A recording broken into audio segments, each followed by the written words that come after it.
Dobrý deň, volám sa Rastislav a predstavujem vám elektrický obvod, v ktorom sú zapojené 4 žiarovky za sebou alebo do série, podobne ako na vianočnom stromčeku, a sú napájané premenlivým zdrojom elektrického jednosmerného napätia 10 V, 12 V a 14 V.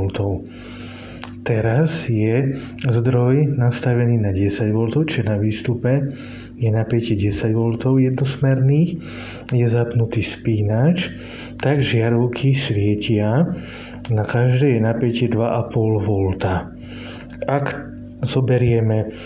aký je tam elektrický prúd, tak pri 10 V máme na výstupe elektrický prúd 0,11 A a v tomto zapojení za sebou alebo do série znamená, že v každej tejto časti je tento prúd rovnaký, pretože v tomto zapojení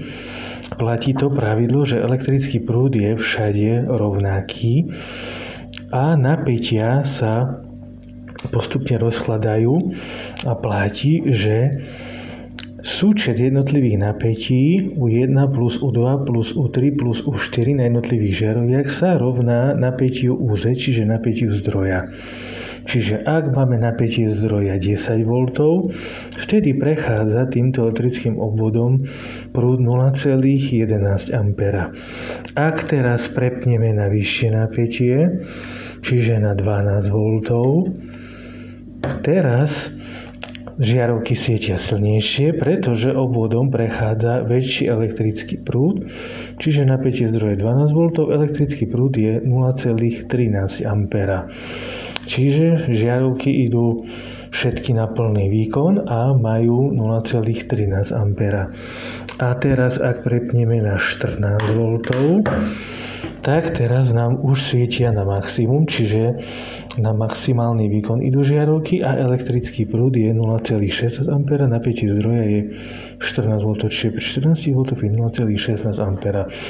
Čiže toto platí pre zapojenie v elektrických obvodoch, kde sú elektrické spotrebiče alebo žiarovky, alebo takisto môžu byť aj svetelné diódy, čiže LED diódy, spájané do série. Môžu byť aj elektromotory, môžu byť aj zvončeky, čiže pri tom sériovom zapojení platí, že celým elektrickým obvodom